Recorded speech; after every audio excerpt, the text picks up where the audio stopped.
gente! Voltamos com mais um episódio do Diminuto. E hoje, como havíamos falado, vamos retomar a partir de onde paramos no Diminuto 28. Então, para relembrar, essa é a segunda parte do diminuto resumo do livro A Linguagem, Objeto de Conhecimento, breve trajeto pela história das ideias linguísticas. E como na primeira parte nós vimos os 4 primeiros capítulos, neste veremos os 3 últimos, conforme combinado.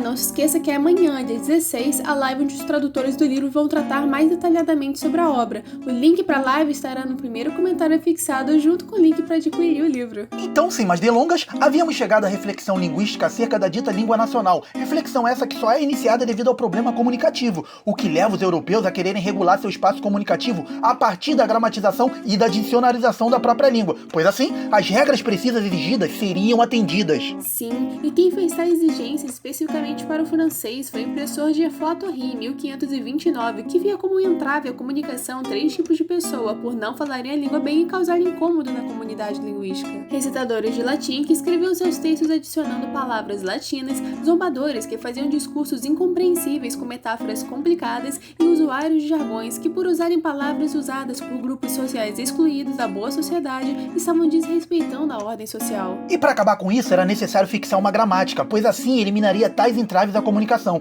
Embora esse tipo de conhecimento, o que se basta pela regra fornecida, rebaixasse o conhecimento consciente ao conhecimento performativo, fazendo, a partir daí, surgirem as tradições linguísticas, que são quase exclusivamente escolar, mas apesar desse tipo de conhecimento ser considerado primordial e principalmente comunicativo, era um conhecimento não científico. Inclusive, é assim até hoje. Pois é, e é sempre muito importante frisar isso. As gramáticas, dicionários, manuais de retórica e dicas de uso constituem sem nenhuma dúvida um conhecimento linguístico proveniente de uma reflexão sobre a língua, mas não são ainda um conhecimento científico, não são ciência. Para se expor como uma ciência, deve ser um conhecimento que explica as razões. E como seres humanos, temos em nossa essência a particular capacidade de refletir acerca do nosso entorno e fazer ciência dando uma consciência ao mundo. E essa reflexão, também lida como curiosidade, se liga ao problema cognitivo, pois é no momento em que a linguagem se torna problemática do ponto de vista de sua função cognitiva que nasce uma verdadeira ciência da linguagem. E é nessa perspectiva que na Europa surgem as teorias linguísticas, com as reconstruções históricas e as descrições sincrônicas da língua.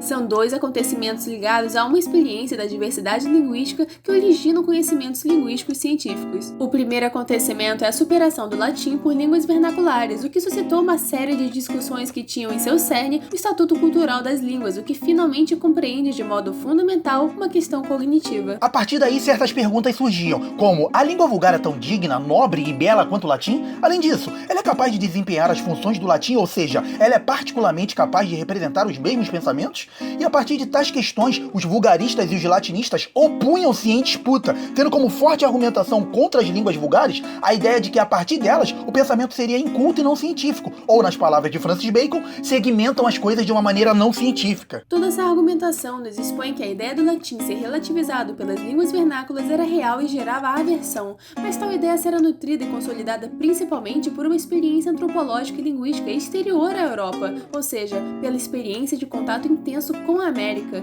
que inclusive culminou na destruição de 2 convicções antiguíssimas: o latim é a língua católica universal e, sobretudo, o pensamento humano é o mesmo em todos os lugares da Terra. Uma constatação desoladora. De fato era, pois botava em xeque a velha compreensão europeia, tocando no seu ego mediante a descoberta da diversidade linguística, levando-os imediatamente a procurar remédios ou consolações como reação a essa diversidade. Mas o pior é que ainda havia outra experiência da diversidade, a descoberta da América. E eis o segundo acontecimento, o encontro da Europa com os povos extra-europeus e suas línguas, posto que os povos e línguas dos europeus eram extremamente diferentes dos povos e línguas do Novo Mundo. E como o colonialismo europeu resolvia esse problema comunicativo? Obrigavam os povos dominados a aprender a língua do dominador. É como se esbravejassem diferenças linguísticas. Isso não existe. Porém, aqui não pense dessa forma. Os missionários, sobretudo jesuítas, querem falar aos homens selvagens em suas línguas, mas se deparam com uma barreira à pregação, às estruturas linguísticas desses povos. A partir disso, não tinha como não reconhecer o pensamento diferente desses povos e que esse pensamento tinha alguma coisa a ver com as suas línguas,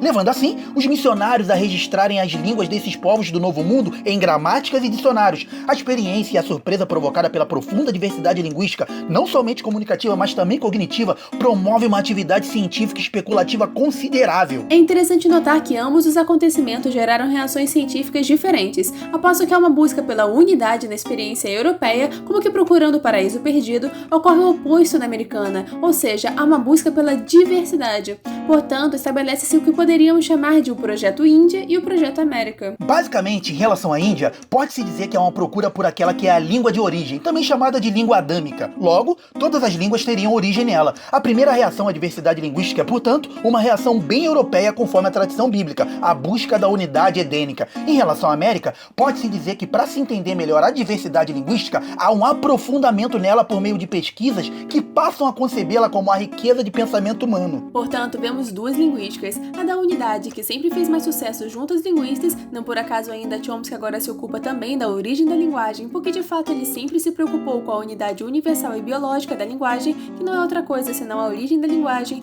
e a da diversidade, que sempre teve mais dificuldades para se estabelecer. O projeto linguístico de Humboldt tinha praticamente desaparecido depois de sua morte. Então, para concluir, ressaltamos que foi devido às condições sociais e políticas, além do papel desempenhado pela universidade, tanto alemãs quanto europeias, que a pesquisa histórica da unidade das línguas foi um sucesso, pois correspondia às aspirações políticas das nações europeias no século XIX. Partindo daí, há a crença de que as nações europeias e os Estados Unidos, por já estarem mais ou menos satisfeitos em relação às suas necessidades de unidade, se voltaram para o projeto da descrição das línguas de todos os povos. Contudo, é preciso não perder de vista o fato de que o colonialismo, em termos políticos, estabelece a língua do vencedor e não se interessa pelo selvagem como ser humano. Esperamos que tenha curtido tanto quanto a gente, já pedindo para deixar seu like, ele nos ajuda demais, porque o algoritmo do YouTube entende que estão gostando e ele mesmo indica os nossos vídeos para mais pessoas. Até o próximo Diminuto. Tchau, gente! E não deixe de se inscrever e assistir aos outros vídeos aqui do canal, tem muita coisa boa. Então,